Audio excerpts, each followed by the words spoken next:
Hi everyone, and welcome back to the first module, Windows Internals Overview in the Evasion Lab course by Altered Security. In today's part, we will take a look at PE format, Windows architecture, and user mode to kernel mode execution flow. So let's start with the portable executable structure.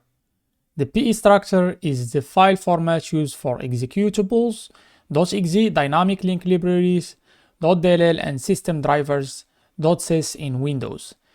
It organizes the binary data in a way that allows the Windows loader to correctly interpret and execute the program. DOS header. The DOS header is the first 64 bytes of a PE file. It's primarily included for backward compatibility with MS-DOS systems, although modern Windows systems still rely on it for PE validation and loading. Key fields in the DOS header: eMagic, first 2 bytes. Located at the beginning of the DOS header, its value is typically 4D5A in hexadecimal, which corresponds to IMZ in ASCII. This is known as the DOS header signature, named after Mark Zbikowski, one of the early developers at Microsoft. The loader checks the signature to validate that the file is a PE executable. If the signature is not present, the file is considered invalid or corrupted. The second key field is ELFA-new, last 4 bytes in the DOS header. This field stores an offset pointing to the location of the PE int header. By using the ELFA-new, the loader can skip the DOS header and DOS stop and go directly to the PE int header, ensuring compatibility with modern Windows. DOS stop. The DOS stop is a piece of legacy code included immediately after the DOS header. Its purpose is to display a message when the executable is run on a system that only supports MS-DOS. It typically displays this program cannot be run in DOS mode.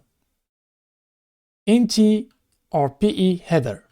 The INT or PE header is a critical component of the portable executable PE structure in Windows. It follows the DOS header and provides essential information for the Windows loader to correctly load and execute the program. This header is made up of 3 main parts: PE structure, file header, optional header. The INT or PE header starts with a 4-byte signature 50 45 0000. This corresponds to PE null string and null string in ASCII, where PE stands for portable executable. The PE signature serves as a marker indicating the start of the INT header. The Windows loader validates this signature to confirm that the file is indeed a PE file.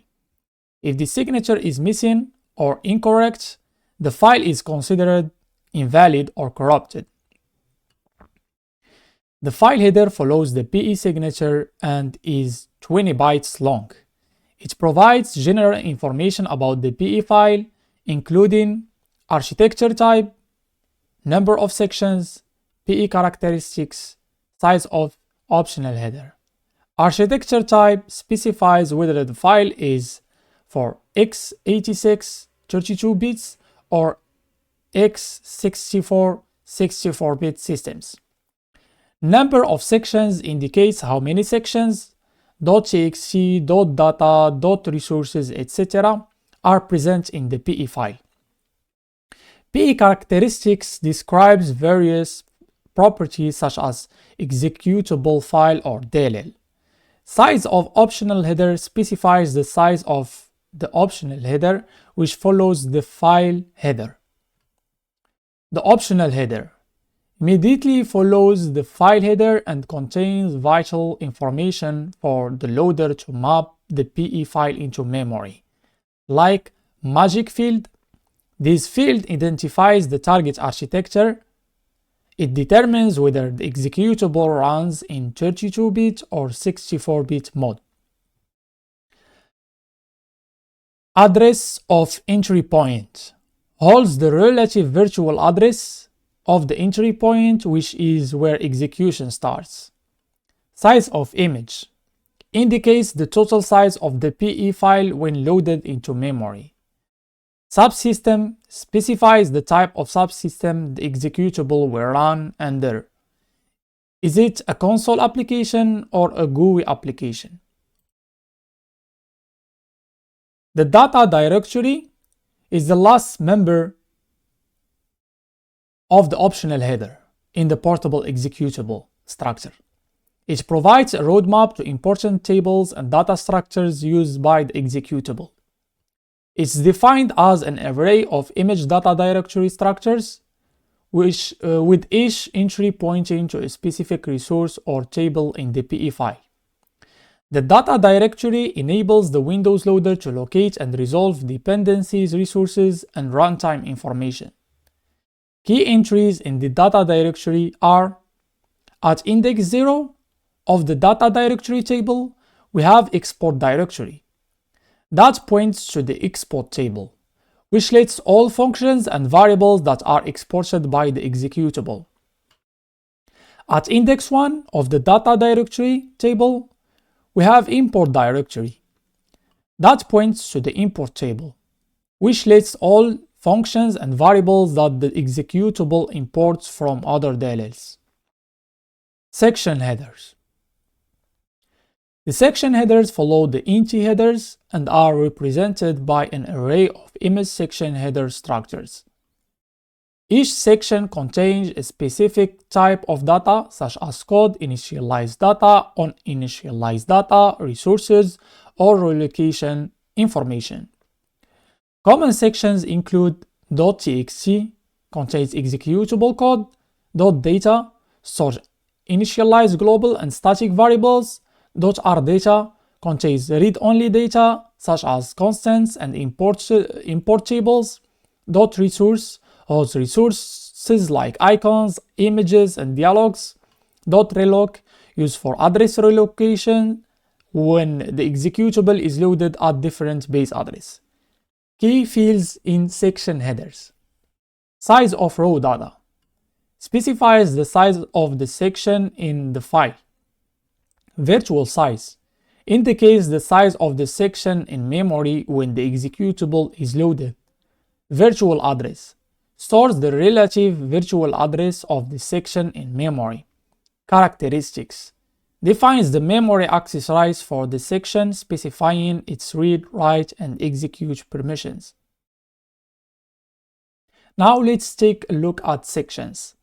In the portable executable structure, sections contain the code, data, and resources necessary for the executable to run properly. Each section has a unique name and serves a specific purpose. There are common sections in the PE files. .txt section. This is the first and most important section in the PE file. It contains the executable code or machine instructions that the CPU will execute. This section is typically marked as RX, read and execute, meaning the code can be read and executed but not modified. .rdata section. The .rdata section stores the read-only initialized data. This includes constants. It is marked as R, read-only, ensuring that the data cannot be modified during execution. .data section contains initialized global and static variables. These variables are modified during runtime, making this section read-write. .reloc section contains relocation information for the executable. This section adjusts addresses within the executable to match the actual memory location. It's typically marked as R, read-only. The .resources section. The .resources section holds resources used by the executable, including icons, bitmaps, and images. Now we will see user mode with kernel mode architecture in Windows. User mode. User mode is where most user-facing applications and some essential system processes operate. It has restricted access to system resources, ensuring that user application cannot directly interact with hardware or perform privileged operations. This separation enhances system stability and security. User processes. These are the applications that users interact with, such as Explorer.exe, Windows Explorer for file navigation and the desktop interface, Notepad.exe, Word.exe, and web browsers. These processes run with limited privileges in user mode, relying on kernel mode components to perform actions requiring higher privileges. They call functions from systemdll such as user32 and kernel32, rendering and gdi32.dll for UI rendering and graphics operations. Service processes. Service processes run in the background and provide system-level functionalities to user applications. Examples including services.exe manage system services, svchost.exe hosts multiple services like Windows Update, networking, and DNS clients. These processes operate with elevated privileges but are restricted to user mode, maintaining system security. System processes. System processes manage essential operating system tasks. Key examples are smss.exe session manager subsystem manages user sessions and start critical processes. csrss.exe client server runtime subsystem handles console windows and basic system functions. winlogon.exe manages user logins and session security. sas.exe local security authority subsystem service manages user authentication and security policies. These processes run in user mode but have higher privileges than regular user processes. Subsystem DLLs. Subsystem DLLs provide documented APIs that user mode applications use to interact with the system. These include kernel32.dll, user32.dll. They act as layer of abstraction, allowing applications to perform system tasks without directly accessing kernel mode. intdll.dll. intdll.dll is the lowest level of user mode and acts as a bridge between user mode and kernel mode. It provides the native API like int-create-file, int-open-process, which prepares the necessary arguments and invokes system calls to transition into kernel mode. intdll directly interacts with the system service descriptor table, SSDT, to execute system calls, ensuring secure communication between user mode and kernel mode. Syscall boundary, or red line in this case. The red line represents the boundary between user mode and kernel mode. To perform privileged operations, a system call, syscall, is issued by invoking a function in intdll.dll. This transitions execution into kernel mode, allowing the process to access hardware, manage memory, or control system resources. This boundary enforces security and stability by preventing user mode code from directly interacting with hardware or kernel components. Kernel mode. Kernel mode is where the core components of the operating system reside. It has full access to hardware and system resources, allowing it to control system operations at the lowest level. The executive. The executive is the higher layer of kernel mode, containing subsystems that manage key operating system functionalities, including memory management, controls virtual memory and paging, process management, manages process creation, termination, and scheduling. Input-output manager handles input-output operations for devices. Object manager manages kernel objects like files, events, and mutexes. It's implemented in NT-OS kernel.exe, which forms the core of the Windows operating system. The kernel. The kernel is responsible for low-level system tasks such as thread scheduling, allocates CPU time to threads, interrupt handling, manages hardware and software interrupts, basic synchronization, ensures thread-safe access to shared resources. The kernel operates at the lowest level of the operating system, directly interacting with the hardware abstraction layer, the HAL, and device drivers. Together with the executive, it forms the backbone of Windows, ensuring efficient resource management and process execution. Kernel mode drivers. Kernel mode drivers are modules that extend the functionality of the kernel. They allow the operating system to interact with hardware devices such as disk drivers, network adapters, and graphic cards. These drivers are managed by the input-output manager and loaded into kernel mode, giving them full access to system resources. The HAL, or hardware abstraction layer. The HAL provides a layer of abstraction between the hardware and the operating system. It allows the same operating system code to run on different hardware platforms such as Intel, AMD, or ARM. The HAL handles hardware-specific details like interrupt requests, direct memory access, input-output operations.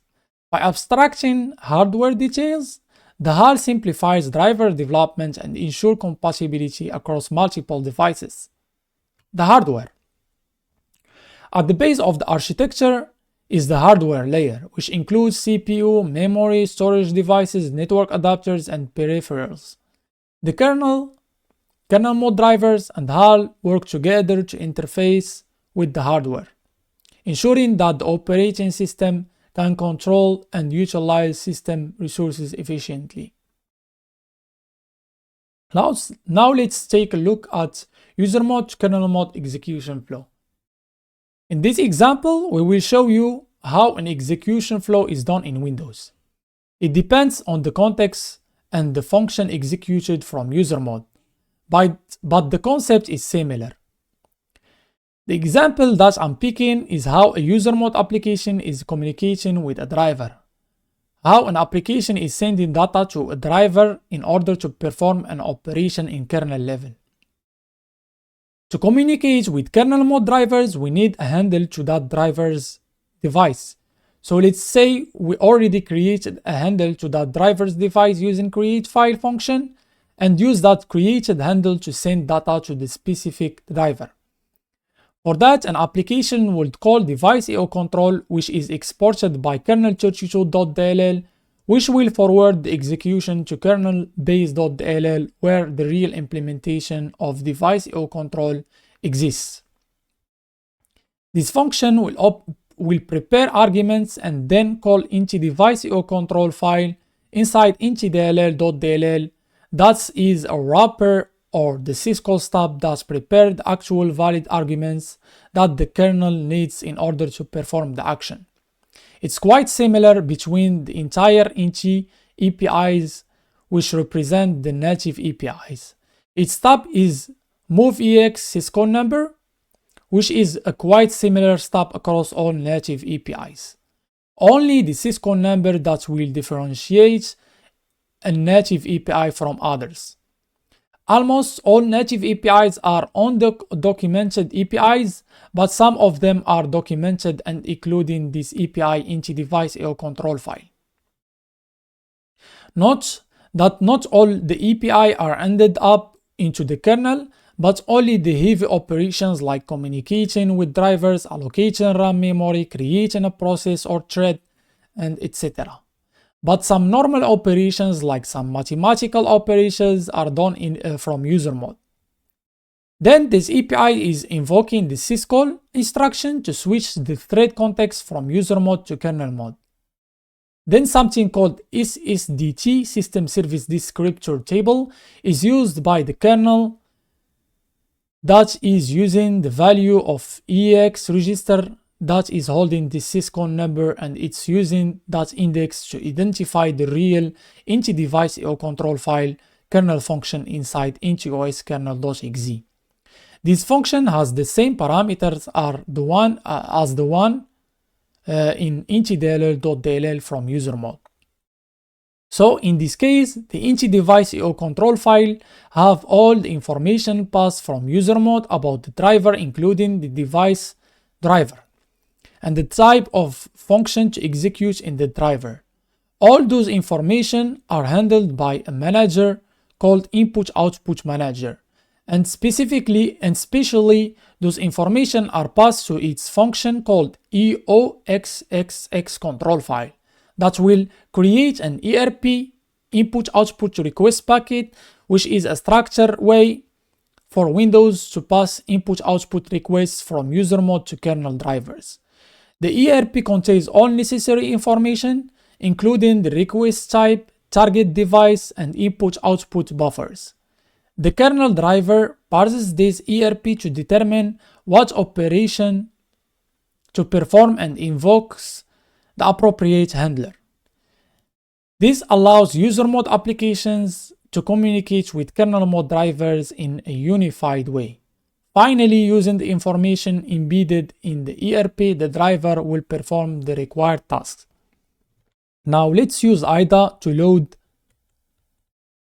kernel 32 and search for device IO control. And we can see here that there is just, and by pressing F5 we will decompile it.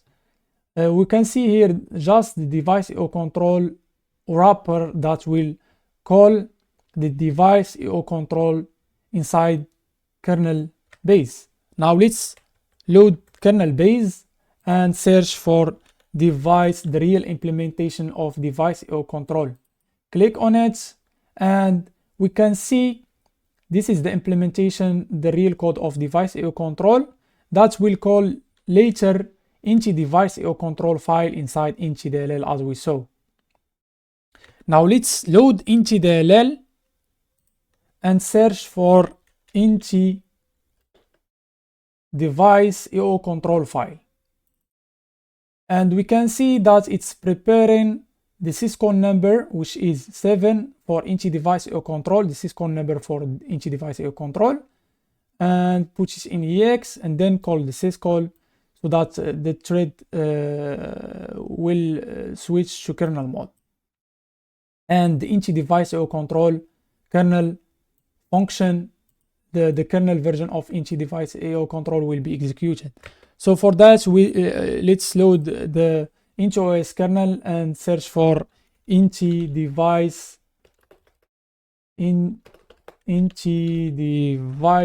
IO control file, the kernel version, and we can see it's calling EOPXXX control file and passing the same arguments plus this 1 and other 0. And we can see its implementation, and it simply will create an ERP input-output request packet and send it to the kernel driver so it will perform the required tasks.